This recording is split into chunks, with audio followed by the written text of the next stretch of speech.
আসসালামু আলাইকুম আমার lovely viewers, welcome back to my channel. আশা করি আপনারা যে যেখানে আছেন ভালো আছেন, সুস্থ আছেন, নিরাপদে আছেন। আলহামদুলিল্লাহ, আল্লাহর রহমতে আমি আমার ফ্যামিলি সবাইকে নিয়ে ভালো আছি। আজ আবার আপনাদের সামনে আমি ফিরে এলাম আমার নতুন একটি ব্লগ নিয়ে। আর আজকের ব্লগটি হলো আমার স্পেশাল ব্লগ। আর এই ব্লগটি হলো ঈদ উপলক্ষে। ঈদ মুবারক, ঈদ মুবারক, ঈদ মুবারক। বছর করে আবার আমাদের কাছে ফিরে এলো পবিত্র ঈদুল আজহা। আর ঈদুল আজহা উপলক্ষে আজ আমার বাসায় ঈদ পার্টি। সবাই আমরা একসাথে জড়ো হব, আমরা সব ভাই বোন। এদেশে আমরা যে আমাদের যে ভাই বোন রয়েছে, আমরা সব ভাই বোন একসাথে হব। তার সাথে আসবে আমার কাজিন ফ্যামিলি, আসবে তালতো ভাই ফ্যামিলি, তালতো বোন, অনেকেই আসবেন। নিয়ারলি 40 জনের মতো হবে, সব মিলিয়ে, ছোটো বড় সব মিলিয়ে হবে। খুবই মজা হবে, আনন্দ হবে, খুবই জমজমাট আড্ডা হবে, ফ্যামিলি গেট টুগেদার। আর এই ফ্যামিলি গেট টুগেদার উপলক্ষে আজকে এই স্পেশাল ব্লগটি করছি। আর আজ এই ফ্যামিলি গেট টুগেদার ঈদ উপলক্ষে যে গেট টুগেদার হচ্ছে, সেই গেট টুগেদারে কি কি আয়োজন করেছি, কি কি খাবার দাবার করছি, কি কি করছি, সেগুলো আপনাদের সাথে শেয়ার করব ইনশাল্লাহ। আর এখন আপনাদের সাথে শেয়ার করছি সেটা হলো ঈদ উপলক্ষে আমার বাচ্চারা একটু ডেকোরেশন করেছে। এখানে দেখতে পাচ্ছেন আপনারা, ঈদ মুবারক লেখা বেলুন রয়েছে, বিভিন্ন কালারের, বিভিন্ন রঙের, বিভিন্ন বর্ণের এখানে বেলুন রয়েছে, সেই বেলুন দিয়ে। আর এখানে তো দেখতে পাচ্ছেন আপনারা ঈদ মুবারক পোস্টার রয়েছে, সেই পোস্টার দিয়ে সাজানো হয়েছে। আর এখানে রয়েছে ডাইনিং টেবিল ক্লথ, ডাইনিং টেবিলের জন্য যেটা রয়েছে সেটাতেও ঈদ মুবারকের এখানে দেখুন ছাত্তারা রয়েছে। আর এগুলো সব আমার বাচ্চারা অনলাইন থেকে এগুলো অ্যারেঞ্জ করেছে, তারাই সাজিয়েছে। তারা কিভাবে ডেকোরেশন করেছে ঈদ উপলক্ষে সেটা আমি আপনাদের একটু দেখাচ্ছি। এখানে দেখতে পাচ্ছেন আপনারা রয়েছে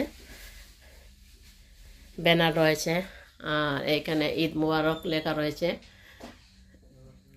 বিভিন্ন কালারের বেলুন, সেই বেলুনগুলো দিয়ে এই ব্যানারের উপর সাজানো হয়েছে। আর এদিকে দেখাচ্ছি আপনাদের, এখানে যে বাসার যে সিলিং, সেখানে বেলুন লাগানো হয়েছে। আর এখানে দেখুন এই কর্নারেও বেলুন লাগানো হয়েছে, 3টি করে বেলুন এখানে রয়েছে, এখানেও লাগানো হয়েছে বেলুন। আমি একটু দূর সরে গিয়ে দেখাচ্ছি আপনাদের, সারা সিলিং জুড়ে রয়েছে বেলুন। আর ডেকোরেশন করেছে বাচ্চারাই করেছে ডেকোরেশন। আর বেশি করে বেলুন লাগানোর কারণ হলো আমার যে ভাইয়ের বাচ্চারা যে আসবে, সেগুলো সব আমার ভাইয়ের বাচ্চাগুলো ছোটো ছোটো তারা, আর ছোটো বাচ্চারা তো বেলুন পছন্দ করে, বেলুন ভালোবাসে, আপনারা তো জানেন। সেই জন্য এখানে প্রচুর পরিমাণে বেলুন রাখা হয়েছে। অনেকগুলো বেলুন অটোমেটিক নষ্ট হয়ে গিয়েছে, ফুটে গিয়েছে। আর এখানে ডাইনিং টেবিলের নিচে অনেক বেলুন ঢুকেছে। আর এই ঈদ উপলক্ষে আমি যে খাবার দাবারের আয়োজন করেছি, সেই খাবার দাবারগুলো কি কি আজ আমরা খাবো, সেগুলো দেখতে হলে আপনাদের যেতে হবে আমার সাথে আমার কিচেনে। আর আজ আমি এই ব্লগটা 2 পার্টে করব। আজ যেটা করছি সেটা হলো পার্ট 1, আর পার্ট 2 নিয়ে আসবো আগামী দিন। কারণ একটি ব্লগ যদি করি তাহলে অনেক লম্বা হয়ে যাবে, আপনারা দেখতে বিরক্ত বোধ করবেন, সেই জন্য আমি 2 পার্টে করছি। এখানে আপনারা অনেক বড় বড় সাইজের হাঁড়ি পাতিল দেখতে পাচ্ছেন, এখানে অনেকগুলো রয়েছে। আর সবগুলো আমি আমার স্টোর রুম থেকে বের করে এনেছি। এগুলো রান্না বান্না করা হবে গেস্টদের জন্য। এখানে দেখুন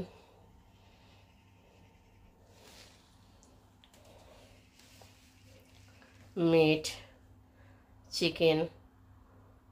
চিকেন রোস্ট, মিট বোনা, চিকেন বোনা, ডাল রান্না করা হবে। আর রান্না করতে তো অবশ্যই প্রয়োজন হবে বড় বড় হাঁড়ি, সেই জন্য এগুলো বের করেছি। আবার যখন রান্না বান্না খাওয়া দাওয়া শেষ হওয়ার পর আবার এগুলো ধুয়ে পরিষ্কার করে স্টোররুমে রেখে দিব। এগুলো যেহেতু অনেক বড় বড় হাঁড়ি পাতিল, এগুলো শুধু বাসায় পার্টি হলে এগুলো ইউজ করা হয়, আবার পার্টি শেষ হলে আবার এগুলো আবার যথাস্থানে রেখে দেওয়া হয়। আজ এগুলো প্রয়োজন হবে, এগুলোতে আজ রান্না করা হবে ইনশাল্লাহ। এখানে আপনারা দেখুন আমি মিট, চিকেন এগুলো আমি ভিজিয়ে রেখেছি। যেহেতু আমাদের এই ঈদ পার্টিতে প্রায় 40 জনের মতো মানুষ হবেন, সেই জন্য আয়োজনটাও একটু বেশি। এখানে আমি আপনাদের দূর থেকে দেখাচ্ছি। এখানে দেখুন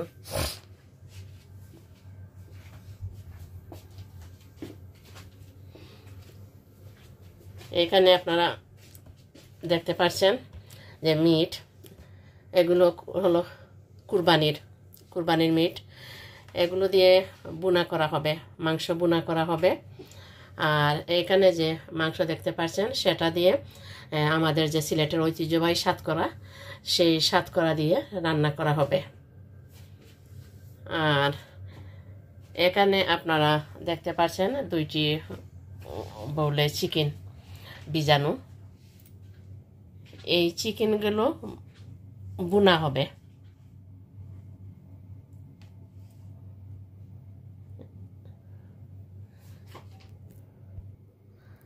আর এখানে আপনারা যে চিকেনগুলো দেখতে পাচ্ছেন, এখানে 2টি বাউলে চিকেন রয়েছে, সেগুলো চিকেন রোস্ট করা হবে।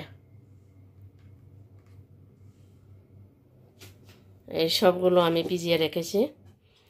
এগুলো যখন নরম হয়ে যাবে তখন এগুলো রান্না শুরু করব।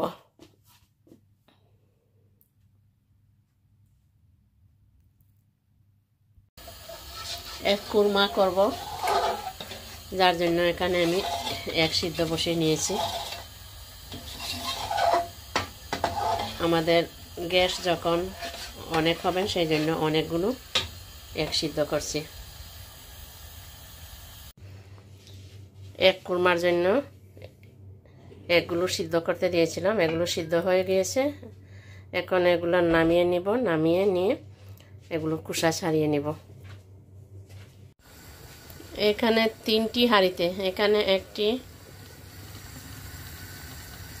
এখানে আর এখানে আরও একটি, মোট 3টি হাঁড়িতে এখানে মিট সিদ্ধ করা হচ্ছে। মিট সিদ্ধ করার একটি কারণ, যাতে এক্সট্রা যে ফ্যাট সেগুলো চলে যায়, আর যে মিটের যে একটা স্মেল সেটাও চলে যায়, ময়লাটা পরিষ্কার হয়ে যায়। আদা, রসুন আর গরম মশলা দিয়ে আমি সবসময় মিট সিদ্ধ করি, এরপর রান্না করি। আর এভাবে রান্না করতে করতে এমন অভ্যাস হয়ে গেছে যে এভাবে রান্না না করলে খেতেও ভালো লাগে না। এখানে দেখুন মিটগুলো হালকা সিদ্ধ করা হয়েছে, পুরোপুরি সিদ্ধ করা হয়নি। মিট হালকা সিদ্ধ করার পরে এগুলোকে আবার ধুয়ে পরিষ্কার করে নিয়েছি। এবার এগুলো রান্না করা হবে। এবার এই হাঁড়িতে মিট বসানো হচ্ছে। মিটের জন্য এখানে আদা রসুন, গরম তেলে আদা রসুন দেওয়া হচ্ছে। এখন দেওয়া হচ্ছে পেঁয়াজ। মিট যেহেতু অনেক সময় সিদ্ধ হবে, মিট হতে বেশ সময় লাগে, সেই জন্য পেঁয়াজ একটু কুচি করে কাটা হয়নি, একটু সামান্য বড় করে কাটা হয়েছে।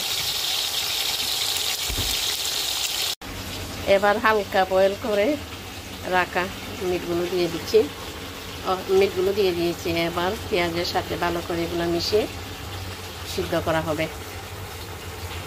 সাথে দেয়া হচ্ছে পরিমাণ মতো পানি।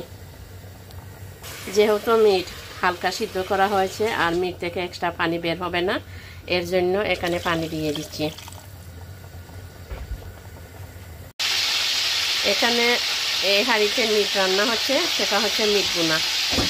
আর এখানে আরও একটি হাঁড়িতে গরম তেলে আদা রসুন দেওয়া হলো। এখানে মিট রান্না করা হবে আলু দিয়ে আর আমাদের সিলেটি ঐতিহ্যবাহী সাতকরা দিয়ে। পেঁয়াজ দিয়ে দেওয়া হলো।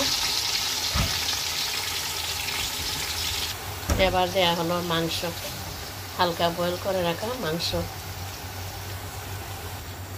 এখন গরম মশলা দিয়ে দেওয়া হচ্ছে। আর আজকে যেগুলো রান্না হবে মিট, চিকেন, মিট বোনা আর সাতকরা দিয়ে আলু দিয়ে মিট একটু জুল করে রান্না করা হবে। আর চিকেন বোনা এগুলো রান্না করছেন আমার হাজব্যান্ড। আর আমি যেটা করব সেটা হচ্ছে রোস্ট আমি করব, আর বাকিগুলো আমার হাজব্যান্ড করবেন। আমার হাজব্যান্ডের মিট বোনা আর চিকেন বোনা খুবই টেস্টি হয়, বলার মতো না, এত টেস্টি হয় যেটাকে বলা যায় ফাটাফাটি টেস্টি। আমাদের বাসায় কোনো পার্টি হলে, বড় কোনো পার্টি হলে আমার হাজব্যান্ড মিট, চিকেন, ডাল এই 3টা আইটেম রান্না করেন। আজও রান্না করছেন। আপনাদেরও দাওয়াত রইল আমার হাজব্যান্ডের হাতের মিট বোনা খাওয়ার জন্য। আর আমার বাসায় যারা আসেন, আমার ফ্যামিলির হোক বা আমার শ্বশুর বাড়ি হোক, বাবার বাড়ি হোক বা ফ্রেন্ড সার্কেল, যেই আসুন না কেন, সবাই আমার হাজব্যান্ডের এই মিট বোনাটা খেতে চান। সবার কাছে আমার হাজব্যান্ডের রান্না এই মিট বোনা খুবই ফেভারেট। সেই জন্য আমার হাজব্যান্ড এগুলো রান্না করেন। এবার ঢাকনা দিয়ে মিট রান্না করা হচ্ছে। এখানে 2টি হাঁড়িতে মিট রান্না হচ্ছে। হাঁড়ি যেহেতু বড়, এগুলোর সাইজ যেহেতু বড়, সেই জন্য 2টির বেশি বসানো যাচ্ছে না। যদি বসানো যেত তাহলে চিকেন বোনাও বসানো হতো বা চিকেনের রোস্টও শুরু করে দিতাম রান্না করা। কিন্তু যেহেতু জায়গা হচ্ছে না, সেই জন্য 2টা আইটেম করে রান্না করা হবে। এই হাঁড়িতে বসানো হয়েছে ডাল, এই হাঁড়িতে ডাল হচ্ছে। এদিকে এই হাঁড়িতে হচ্ছে মাংস বোনা, আর এটাতে হচ্ছে সাতকরা দিয়ে মাংস। মিট বোনা রেডি।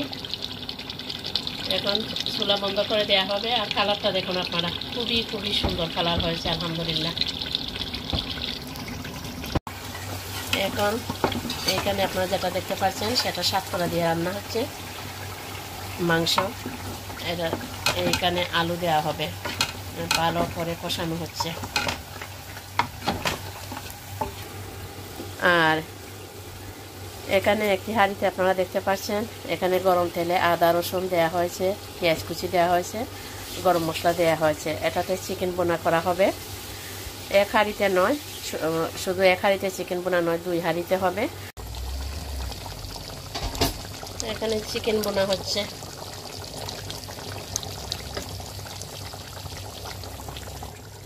আরও একটু সময় রান্না করা হবে এই চিকেন।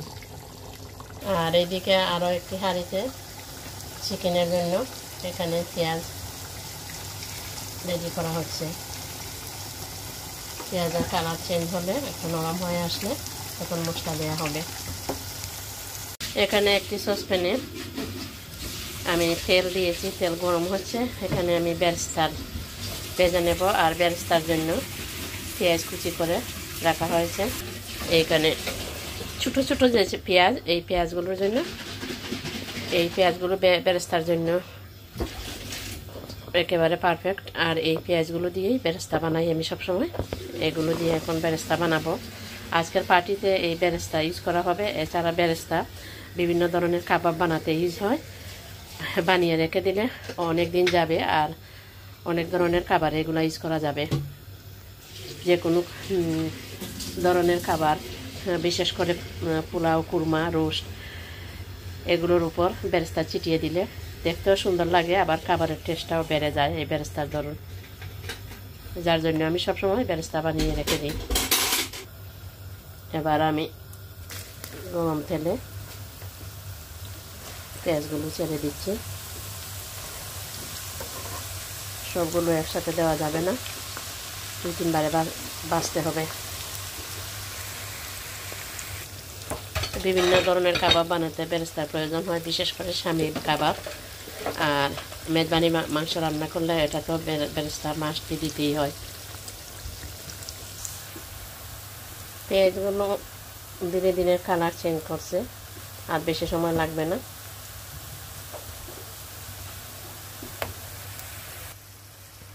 বেরেস্তা হয়ে গেছে, এবার আমি এগুলোকে তেল জড়িয়ে তুলে নিব, আর বেশিক্ষণ থাকলে এগুলো পুড়ে যাবে। আমার বেরেস্তা ভাজা শেষ, বেরেস্তা ভেজে নিয়েছি। এই ডিশের বেরেস্তা খুব সুন্দর হয়েছে, এটার বেরেস্তাও খুব সুন্দর হয়েছে। আর প্রথম যেগুলো ভেজেছিলাম এগুলো সামান্য একটু কালার চেঞ্জ হয়ে গিয়েছে, ইউজ করা যাবে। এখানে আমি একটি সসপ্যানে তেল নিয়েছি, তেল গরম হচ্ছে। এই সসপ্যানে আমি রোস্টের জন্য চিকেন ভেজে নিব। আর এখানে আপনারা দেখতে পাচ্ছেন যে রোস্টের জন্য চিকেন, এগুলো কেটে ভালো করে ধুয়ে পরিষ্কার করে আমি টিস্যু দিয়ে এর চিকেনের যে এক্সট্রা যে পানি ছিল সেগুলো পানি তুলে নিয়েছি। এখন এগুলো আমি ভেজে নিব। তেল পুরোপুরি রেডি। এখন আমি এক এক করে চিকেনগুলো দিয়ে দিচ্ছি গরম তেলে।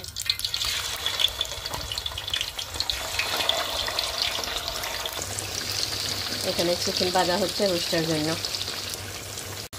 চিকেনের পিসগুলো ভাজা হয়ে গেছে, এবার এগুলো আমি তুলে নিব। চিকেন ভাজা শেষ, রোস্টের জন্য চিকেন সবগুলো ভেজে নিয়েছি। এবার এখানে আমি একটি বড় হাঁড়ি বসিয়ে নিয়েছি, আর এটাতে তেল দিয়েছি, তেল গরম হয়েছে।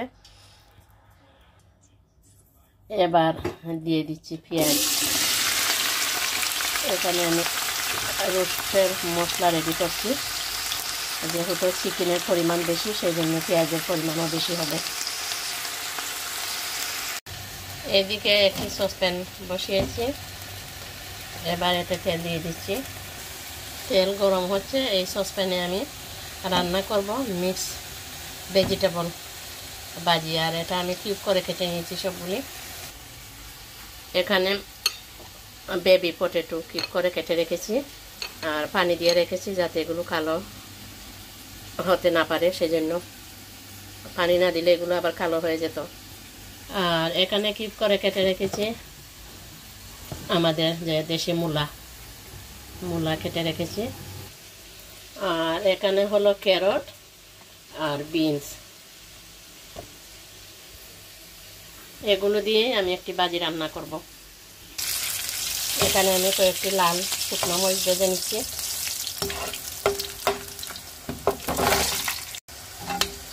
এখানে আমি কয়েকটি লাল শুকনো মরিচ ভেজে নিচ্ছি। মরিচগুলো ভাজা হয়েছে, এগুলো তুলে নেব। এবার দিয়ে দিলাম কয়েক টুকরো তেজপাতা, আর সাথে দিয়ে দিচ্ছি পাঁচফোড়ন। আজ এই ভাজিটা আমি একটু ডিফারেন্টভাবে রান্না করছি।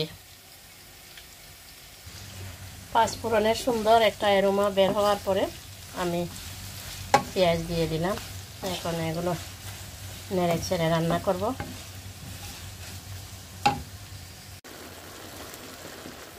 এখন রান্না হচ্ছে মিক্স ভেজিটেবল ভাজি।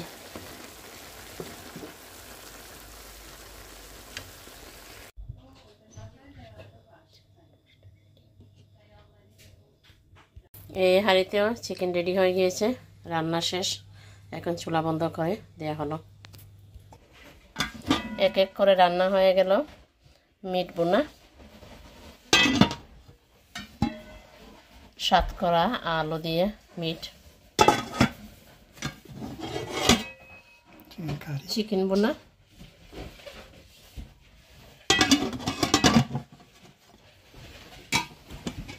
আরও এক হাঁড়িতে চিকেন বোনা। দুই হাঁড়িতে চিকেন বোনা করার দরুন আসলেই সুন্দর হয়েছে, টেস্টি হবে। এক হাঁড়িতে করলে মনে হয় না এত টেস্টি হতো, তাহলে চিকেন হাঁড়ির তুলনায় বেশি হয়ে যেত সাইজের তুলনায়। গেস্টদের জন্য কী কী রান্না বান্না করলাম সেগুলো আপনাদের সাথে শেয়ার করলাম। আগামীকাল ইনশাল্লাহ আপনাদের সাথে শেয়ার করব আমাদের হাসি আনন্দ খাওয়া দাওয়া। আজকে এগুলো ছিল আমার আয়োজন গেস্টদের জন্য। আর আমি এটা 2টি ব্লগ করছি, এটা পার্ট 1 আর পার্ট 2 ইনশাল্লাহ সেকেন্ড পার্ট হবে, আর সেটাও আপনাদের সাথে ইনশাল্লাহ শেয়ার করব। আশা করি আমার আজকের এই ব্লগটা আপনাদের ভালো লাগবে। আর সেকেন্ড পার্টটা দেখার আমন্ত্রণ জানিয়ে আজকের মতো এখানেই শেষ করছি।